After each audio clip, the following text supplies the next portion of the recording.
თუ საუბარი არის რვიანის გაფართოებაზე, რვიანი არ გეგმავს გაფართოებას. ანუ პოლიტიკური ნაწილი ამ სამოქალაქო მოძრაობის, რომელიც სამუშაო სახელია ის რაც გაცხადდა 7-ში, ხო? როცა ჩვენ მქონდა არასამთავრობო სექტორთან და საერთოდ სამოქალაქო სექტორთან შეხვედრა. თუ საუბარი არის რომ სამოქალაქო მოძრაობაში ჩაერთვებიან ადამიანები და პოლიტიკური ორგანიზაციები, მაშინ ვერანაირ პრობლემას მე ამაში ვერ ვხედავ და არც არავის არ დაუშლია ესა და არც არავინ არ არის იქ მასპინძელი. ამიტომ ჩვენ უნდა დავაკონკრეტოთ, თუ გულისხმობთ რვიანის გაფართოებას, რვიანი გაფართოებას არ გეგმავს. რა იქნება ხვალ მე ვერ გეტყვით. და მარტო ეროვნული ფორუმი ვერ მიიღებს ამ გადაწყვეტილებას, მაგრამ სამოქალაქო მოძრაობაში ჩართულობა ეს არ არის რვიანის გადასაწყვეტი. რა თქმა უნდა, ხო? იმიტომ რომ სამოქალაქო საზოგადოება და სამოქალაქო მოძრაობა მოიცავს როგორც პოლიტიკურ ნაწილს, რომის უზრუნველყოფას გააკეთებს რვიანი და მოიცავს ასევე სამოქალაქო სექტორსაც. თუ ადამიანები გამოთქვამენ, პოლიტიკური პარტიები ან ცალკეული პოლიტიკოსები გამოთქვამენ, რომ ამ საქმეში მონაწილეობას მიიღებენ, პრობლემა არ არის, პირიქით. ძალიან კარგი იქნება ეს. მე ისევ იმაზრზე ვრჩები, რომ დიდი სამოქალაქო შეთანხმება არის გამარჯვების ფორმულა. იმიტომ რომ ჩვენ ვნახეთ შიდა ოპოზიციური დაპირისპირება, შიდა საზოგადოებრივი დაპირისპირება. მარტო ოპოზიციური დაპირისპირებაც არ ყოფილა, ხო?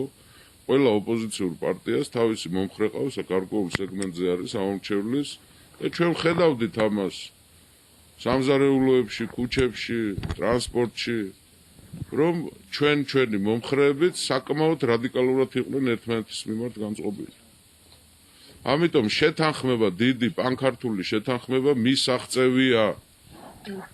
ბატონო გობას, დიდი სამოქალაქო შეთანხმება, ეს არის ახალი ინიციატივა, რა არის, რას გულისხმობს? არის ლევან გაჩეჩილაძის ინიციატივის გაგრძელება, სახალხო კრება თავის დროს, როდესაც იწყებდა მოძრაობას, ამბობდნენ, რომ ზუსტად ესეთი სამოქალაქო შეთანხმება იქნებოდა, რომელიც კონკრეტულ საკითხზე აქვს საუბარი. სამართლიანი არჩევნების მისაღწევად. ეს არის ახალი სიტყვა დღეს. და მისი სტრუქტურაც, მოდი ვთქვათ რა, ბევრი მცდელობა ყოფილა საქართველოში სამოქალაქო მოძრაობის დაწყებისთვის. სხვათა შორის ისიც ვთქვათ, რომ ჩვენ საზოგადოებაში მაინც დღეს მთავარი მოთხოვნა პოლიტიკოსების მიმართ არის, რომ იქნებ შედგეს გარკვეული ერთობა. ეს არ ნიშნავს პოლიტიკურ ბლოკს, მანდა მაინც საარჩევნო ბლოკს და ასე შემდეგ. რვიანმა მოახერხა ძალიან სერიოზული სირთულეების მიუხედავად მოახერხა ერთ კონკრეტულ საკითხზე შეთანხმება, თემატური შეთანხმება, ამიტომ ეს არის უპრეცედენტო მოვლენა საქართველოს ბოლო 20 წლის განმავლობაში. თუ ჩავთვლით განსხვავებული პროფილის, განსხვავებული ბიოგრაფიების, განსხვავებული პროგრამების და განსხვავებული ტაქტიკური მოქმედების პოლიტიკურ ძალებს შორის. მე არ მინდა ვინმე იფიქროს, რომ რვიანი არის პოლიტიკური ბლოკი, რვიანი პოლიტიკური ბლოკი არ არის. არც საარჩევნო ბლოკი არ არის. ხვალ რა იქნება და ზეგ რა იქნება, ამას ვითარება შემოგთავაზებს თვითონ. მაგრამ მე არ მინდა გაგებული იყოს საზოგადოების მხრიდან, რომ აი რვიანი გაერთიანებულია ერთი სწორი და სამართლიანი მოთხოვნის გარშემო. ეს არის საქართველოში სამართლიანი არჩევნების ჩატარების უზრუნველყოფა. მაგრამ ამას მარტო რვიანი არ ყოფნის, მარტო პოლიტიკური ძალები არ ყოფნის და საზოგადოება უნდა გახდეს ამის ინიციატორი და ამის ერთ-ერთი მთავარი შემოქმედი. აი ეს არის. ანუ ბატონო გობას, ამ დიდ სამოქალაქო თითო-თითომ რა. ამ თემას ამოწროთ და ამ დიდ სამოქალაქო შეთანხმებაში რამდენად შესაძლებელია რომ ვიხილოთ იგივე ეგრეთ წოდებული რადიკალური რევოლუციის მოსურნე ოპოზიცია. გამორიცხული არაფერი არ არის. გამორიცხული არაფერი არ არის.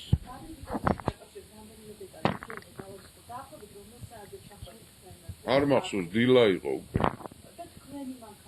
ჩემი მანქანით არ, ჩემი მეგობრის მანქანით, რითაც დავდივარ მე, ჩემი მეგობარი და მე ვიყავით დასულები. სხვათა შორის გზაში პოლიციამ გაგვაჩერა და შეგვამოწმა. ასე რომ, ჩემი მოძრაობის შესახებ მე დარწმუნებული ვარ 100%-ით, რომ პოლიცია მიცოდა მის შესახებ. არა, იქეთ რომ მივდივარ.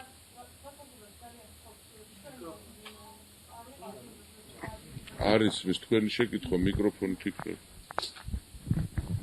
რა არის იცით მე ტელევიზორში ხალხი რო უყურებს თქვენი შეკითხვები არის მის და ისმის მარტო ჩვენი პასუხები. დიახ, ბატონო გუბას რაღაც მინდა რომ იქნებ თავიდან რომ გითხრათ, ჩვენ არ ვიყავით იმ დროს და ვერ მოვახერხეთ ჩატარა ბადრე ბიწაძესთან დაკავშირებით კონკრეტულად რა იყო, რა ვითარებაში ნახეთ, კიდევ ერთხელ რომ გითხრათ და მეორე კითხვამიც მექნება ასევე.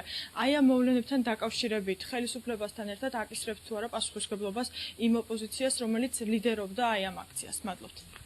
პოლიტიკური პასუხისგებლობა მათ არ ეკისრებათ ნამდვილად, იმიტომ რომ ყველა ვარიანტში პასუხისგებელი არის ხელისუფლება. რა მოხდა 26-ში?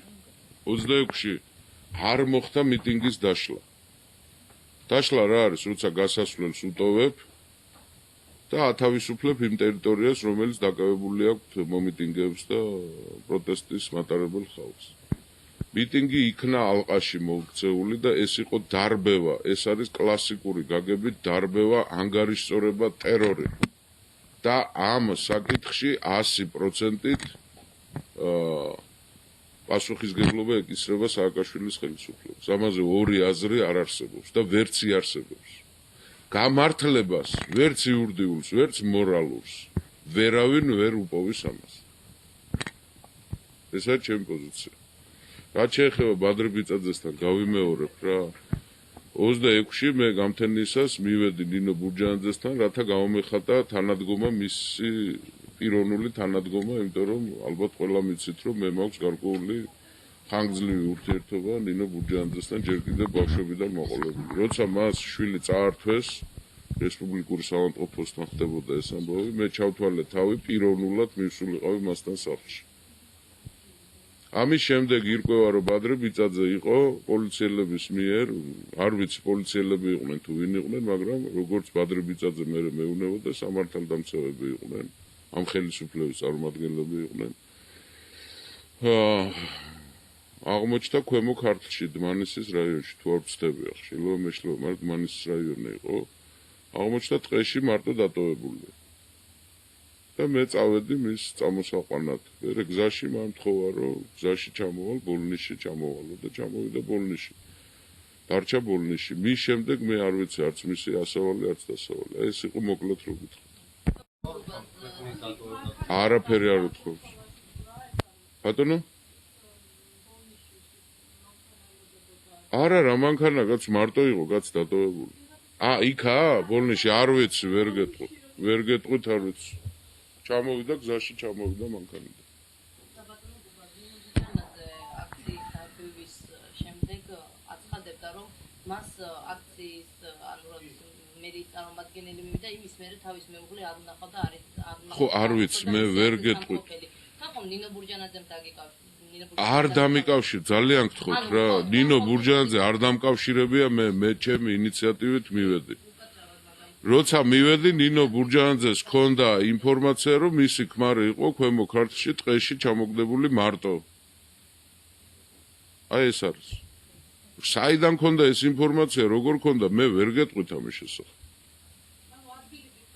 ან ვიღაცამ დაურეკა ან ვიღაცამ ამბავი მოუტანა ვერ გეტყვით ამის შესახებ. დიახ, კონკრეტული არ ვიცოდ დაახლოებითი ვიცოდ და კარგა ხანს ვეძებდი სხვათა შორის გზის პირზე. არა, ვერ უკავშირდებოდი.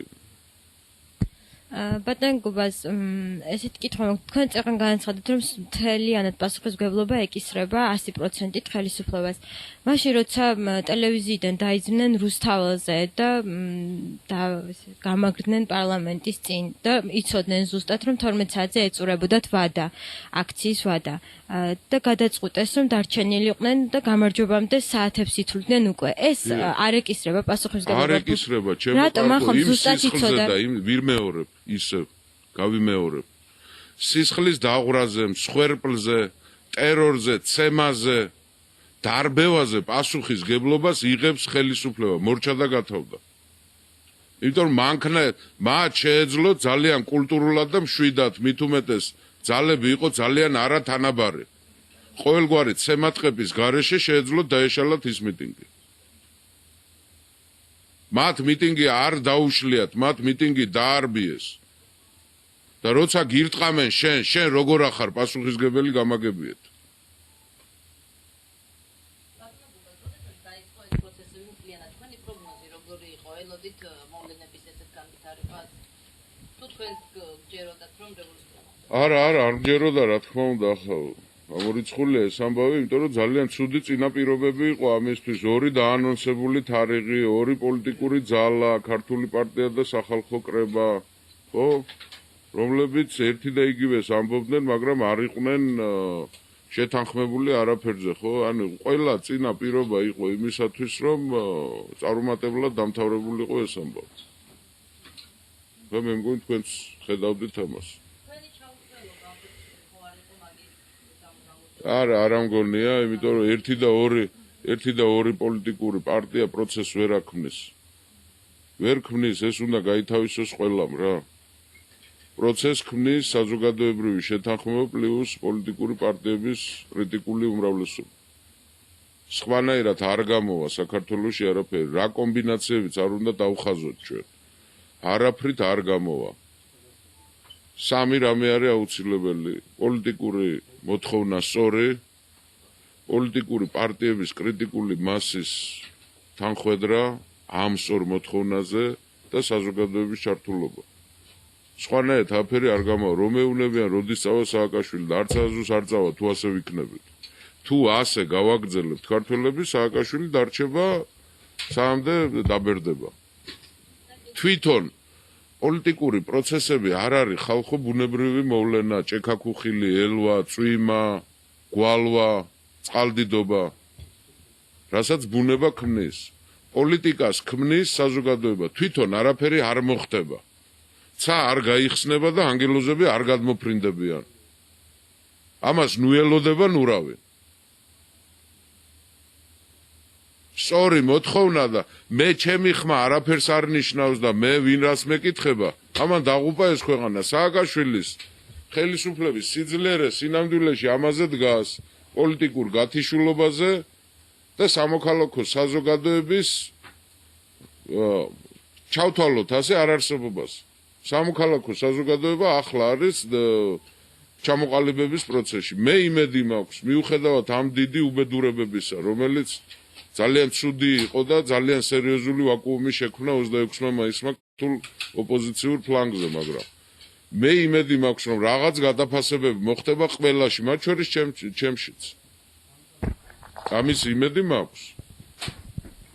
ერთმანეთის ლანძღვა გინებას შედეგი არ მოაქვს. ძალიან მარტივად არის ეს საქმე. და ერთ შეკითხვასაც დაგისვავთ ჩემი მხრივ ბოლოს, როგორ შეაფასებთ ირაკლი ოქრუაშვილის განცხადებას, რომელმაც განაცხადა, რომ ჩერქეზ ბოევიკებს კორიდორს აძლევდა საქართველოს ხელისუფლება. ანუ პოლიტიკურად რამდენად სწორი ნაბიჯია პირისგან, რომელიც კოსისგან და რამდენად სტრატეგიული. მე რაც არ უნდა არ მომწონდეს ეს ხელისუფლება და სააკაშვილის ხელისუფლებაში მოსვლის სურვილი მე არასოდეს არ მქონია, ყოველთვის ვიბრძოდი ამის წინააღმდეგ. მაგრამ ასეთი განცხადება არ შეიძლება. პოლიტიკურ განცხადებასაც რო დავანებოთ, ჯერთი ეს მართალია თუ ტყუილია, ესეც არ ვიცი. მართლა ეხმარებოდა თუ არა ჩეჩნებს დღევანდელი ქართული ხელისუფლება. ამის განცხადება არ შეიძლება. არის კანონები და არის წესები. და სააკაშვილი კი არ ზარალდება ამეთი, ზარალდება საქართველო და ქვეყანა და სახელმწიფო.